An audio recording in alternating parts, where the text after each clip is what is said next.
Phylum पोरीफिरा के MCQs को discuss करेंगे। और पोरीफिरा हमारे पास वो पहला फाइलम है जिसमें मल्टी सेलुलरिटी पाई जाती है। मल्टी सेलुलरिटी के ओरिजिन के हवाले से हमारे पास दो हाइपोथेसिस मौजूद हैं, उन्हीं में से ये एक हाइपोथेसिस से रिलेटेड सवाल है। In origin of multicellularity cells of colony remained together, this hypothesis is called, यानी ऐसा हाइपोथेसिस जिसके मुताबिक मल्टी सेलुलरिटी एक कॉलोनी के सेल्स से के आपस में इकट्ठा रहने से वजूद में आई, उसे हम क्या कहेंगे? कॉलोनियल, सिंसिशियल या आल। तो क्योंकि ये हाइपोथेसिस बताता है कि कॉलोनी ऑफ सेल्स जो है उसके इकट्ठे रहने से हमारे पास जो है वो मल्टी सेलुलरिटी पैदा हुई है, तो इसलिए इसे हम कॉलोनियल हाइपोथेसिस कहते हैं। दूसरा क्वेश्चन है, vertebrate skeletal muscle cells are coenocytic, syncytial, segmented या आल। तो वर्टिब्रेट के जो स्केलेटल मसल सेल्स होते हैं ये सिंसिशियल कहलाते हैं। सिंसिशियल हमारे पास ऐसा सेल होता है जो बहुत सारे सेल्स की फ्यूजन से बनता है, यानी बहुत सारे सेल्स इकट्ठे होते हैं और उनके दरमियान में से जो मेम्ब्रेन्स होती हैं वो ख़त्म हो जाती हैं और वो बहुत सारे सेल मिलके एक ही सेल बना देते हैं, तो इसे हम सिंसिशियल कहते हैं। सिनोसिटिक में हमारे पास ये होता है कि हमारे पास एक सेल होता है जो मल्टी न्यूक्लिएट होता है, जिसमें कई न्यूक्लियस होते हैं और उसके दरमियान मेम्ब्रेन्स बन जाती हैं जिससे कई सेल बनते हैं। यानी सिनोसिटिक में हमारे पास एक सेल से बहुत सारे सेल बनते हैं और सिंसिशियल में हमारे पास बहुत सारे सेल्स जो हैं वो मिलके एक सेल बनाते हैं। ये फ़र्क होता है इन दोनों टर्म्स में। तो वर्टिब्रेट का जो स्केलेटल मसल सेल है वो हमारे पास सिंसिशियल की मिसाल है। क्वेश्चन नंबर 3 है हमारे पास, coenocytic hypothesis is best explained by development of.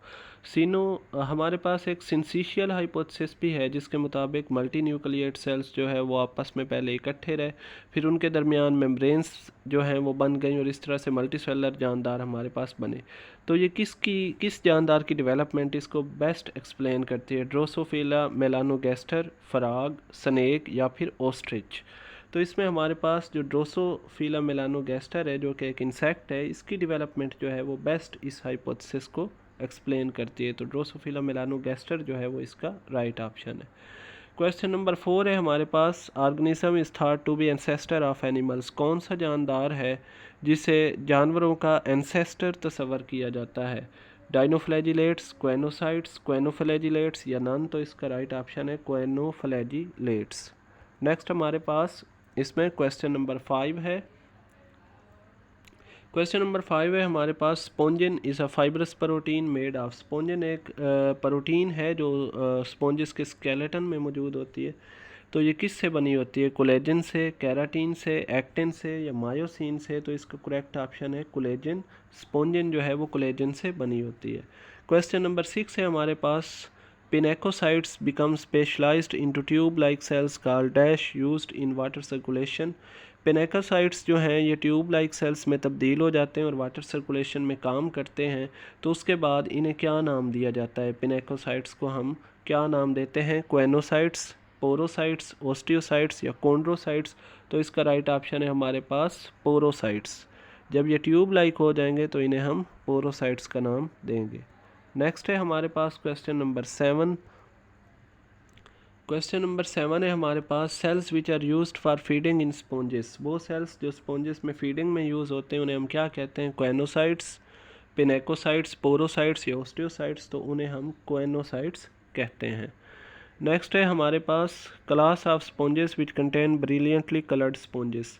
Sponges की वो क्लास जिसमें जो है कलर्ड स्पॉन्जेस मौजूद होती हैं वो कौन सी है? कैलकेरिया है, हेक्सेक्टिनिलीडा है, डीमोस्पोंजी है या नन है। तो इसका करेक्ट ऑप्शन है हमारे पास डीमोस्पोंजी।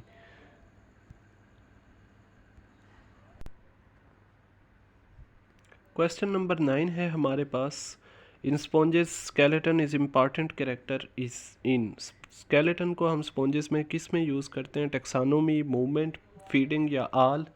तो इसका जो करेक्ट ऑप्शन है हमारे पास वो है टेक्सानोमी। स्केलेटन को हम टेक्सानोमी में यूज़ करेंगे। नंबर 10 है हमारे पास, in sponge body form choanocytes directly line the spongocoel. वो कौन सी बॉडी फॉर्म है जिनमें क्वेनोसाइट्स जो हैं वो डायरेक्टली स्पॉन्जोसील को लाइन करते हैं? इसमें हमारे पास है लियोकोन, एस्कोन, साइकोन या आल। तो इसमें हमारे पास जो राइट ऑप्शन है वो सेकंड है, यानी एस्कोन। नेक्स्ट इसमें अगर हम देखें तो हमारे पास क्वेश्चन नंबर 11 है, स्पोंजोसील is absent in sponge body form. Sponge की वो कौन सी बॉडी फॉर्म है जिसमें स्पोंजोसील नहीं होती?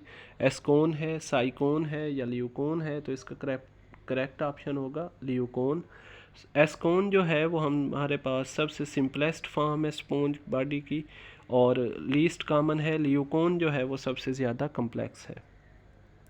क्वेश्चन नंबर 12 है हमारे पास, most sponges are monoecious, dioecious, triecious या टेट्राइशियस। तो रिप्रोडक्शन की अगर हम बात करें तो ज़्यादातर स्पॉन्जेस जो हैं वो मोनोइशियस होते हैं और मोनोइशियस जो है वो ऐसा जानदार होता है जिसमें हमारे पास एक ही जानदार के अंदर मेल और फीमेल दोनों जो हैं वो रिप्रोडक्टिव सिस्टम्स जो हैं, मेल रिप्रोडक्टिव सिस्टम और फीमेल रिप्रोडक्टिव सिस्टम एक ही जानदार में हमारे पास मौजूद होता है। लेकिन इसके बावजूद स्पॉन्ज में सेल्फ फर्टिलाइजेशन नहीं होती क्योंकि इसमें स्पर्म और एग की जो फार्मेशन है वो डिफरेंट टाइम पे हो रही होती है। नेक्स्ट हमारे पास क्वेश्चन नंबर 13 है, टू बिकम अ स्पर्म क्वेनोसाइट्स लूज। एक स्पर्म बनने के लिए क्वेनोसाइट्स जो हैं उन्हें क्या क्या लूज़ करना पड़ता है? Collar, flagella, both A and B या नन? तो इसका जवाब है बोथ ए एंड बी। इसमें जो है ये क्वेनोसाइट्स जो हैं ये कॉलर भी लूज़ करेंगे और फ्लैजेला जो है उसे भी लूज़ करेंगे। नेक्स्ट हमारे पास है question number 14, opening of gemmule through which amoeboid cells are released is called. तो ये स्पॉन्जेस के अंदर एक रेजिस्टेंट कैप्सूल बनता है जिसमें अमेबॉइड सेल्स होते हैं, तो उसे हम जो है जेम्यूल कहते हैं। इसकी ओपनिंग वो ओपनिंग जिससे अमेबॉइड सेल्स जो हैं वो रिलीज़ होंगे फेवरेबल कंडीशंस पे, उस ओपनिंग को हम क्या कहते हैं? पोरोसाइट, माइक्रोपाइल, ओस्टिया या नेफ्रीडियोपोर? तो इसका करेक्ट ऑप्शन है माइक्रोपाइल। नेक्स्ट हमारे पास इसमें क्वेश्चन नंबर 15 है, fertilisation in sponges is internal, external, both A and B या नन? तो स्पॉन्जेस में जो है वो ज़्यादातर तो एक्सटर्नल फर्टिलाइजेशन होती है लेकिन कहीं कहीं इंटरनल फर्टिलाइजेशन भी पाई जाती है। तो इसका जो राइट ऑप्शन होगा हमारे पास वो होगा both A and B. Last question है, which of following is called Venus flower basket. तो इसमें जियार्डिया, ग्रांशिया, यूप्लेक्टेला या फाइसेलिया, फाइसेलिस? तो यूप्लेक्टेला जो है उसे हम कहते हैं वीनस फ्लावर बास्केट, लेकिन इसमें जो है ये हमारे पास जो फाइसेलिया फाइसेलिस है ये इसका राइट ऑप्शन तो नहीं है, लेकिन ये बहुत इम्पॉर्टेंट ऑर्गेनिज्म है। इसे पोर्टुगीज़ मैन ऑफ वार भी कहते हैं और ये बहुत इम्पॉर्टेंट है एग्ज़ामिनेशन के पॉइंट ऑफ व्यू से। इसकी रीज़न पूछ ली जाती है, why it is called Portuguese man of war, तो इसे आप जो है सर्च कीजिएगा ज़रूर। तो ये हमारे क्वेश्चंस थे फाइलम पोरिफेरस।